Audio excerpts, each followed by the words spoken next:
Alright,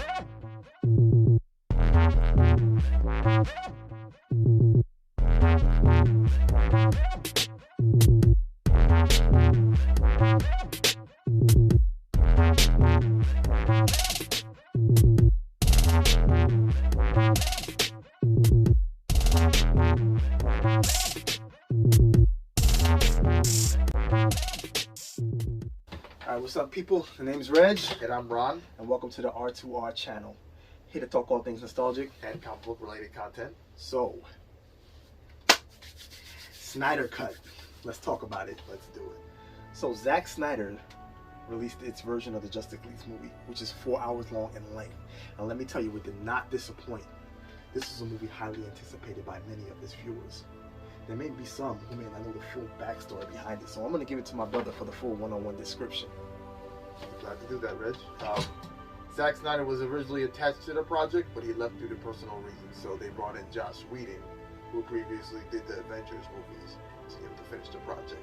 And then what ended up happening is that Warner Brothers already looked up what Zack Snyder was already shot and decided that they wanted Joss Whedon to reshoot everything, but added some comedy bits. It ended up not working. Yeah, I have to say I was highly disappointed with the original cut with Whedon's version. Kind of missed the ball for me. I mean, there were certain points that I did like to it, but at the end of the day, he just missed the mark completely. So what I want us to do is like kind of make our own assessment of the latest version. On a little review, give it like a scale of 1 to 10 at the end. Yep. All right. So what's your take on it? I kind of liked it. I love the Zack Snyder film. It's a great film. So much better than the original. Like the music's better. Agreed. There's more story. There's more world building. Steppenwolf's second design is really good. Definitely made that difference. So it changed the way we perceived him. So what I'm gonna say, and is maybe people probably, the viewers are up front will say, will think otherwise, but I'm gonna say that this movie single-handedly brought up the stock value of the Justice League franchise. This movie from front to end, let me tell you, front to end, I was very much intrigued, and that's something that's very hard for me to do as a person, because I'm hard to stay focused on one thing. So for something to be that interesting to me, that says a lot. From the dialogue to its imagery, it was just very well worth the watch. So on a scale of 1 to 10, I'm gonna give it a solid 7. Yeah, it's a 7. Not perfect, but it's definitely good.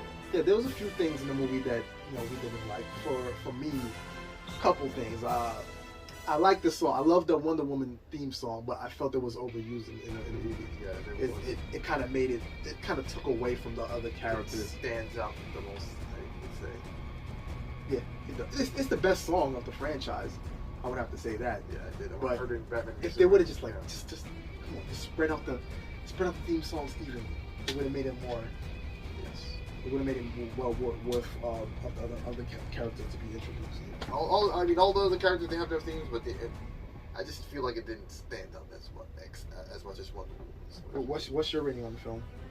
I would say 7.5. 7.5? Yeah, so easily better than. So we're both rating the 7.5 scale, huh? Yeah. So yeah, that's the movie was a good film, and I can't take anything away from Whedon. I'm sure he'll probably make far more intriguing movies, but Zack Snyder, he killed you on this one. So I wouldn't say that it was entirely his fault. I mean, you have the higher ups, WB, telling you to reshoot what Zack Snyder already shot and make it funny. When you and in a short amount of time too. Yeah. That could affect the film. That's just one thing in the media, is that when you have corporate people above you telling you have to do it this way, you have to water it down. Certain things are going to change in the movie, and then it's going to end up being something that's not. I believe the end product will not be good. I believe if Joss Whedon started it from scratch, I believe it would have been a better film. But, Agreed. You can't just take something that was meant to be dark and then try and rework it and make it. Yeah, because if I'm incorrect or not, he's supposed to be using most of Zack Snyder's footage. He just added on a few extras. He only used, I think, around 20% of the footage. The original footage. Yes. Oh, okay. So he shot his own footage as well. Yes. It's that Russian family. That's Josh Whedon. So I'm guessing he didn't have enough time to put into from when he was replaced to when the release of the movie. Yeah, he didn't have that much time. Not much time. So you can't really put too much of the blame on Whedon, but I mean, yeah, you can not too much blame, but you know, he was the one making the decisions and stuff like that. So, but overall, yeah, you given a short time to make a film and rework stuff that's already been shot, you know, it doesn't work. Okay, so Zack Snyder, we're giving you for this Justice League film, we're giving you that 7 score. Okay. So, we have a couple things lined up, a couple more episodes. We actually have our own comic book series, Silver Guard series, and we're working on that. Yep. So stay tuned for that. But until then, follow on Instagram, comment on the video, like and subscribe. More content along the way, and we're out.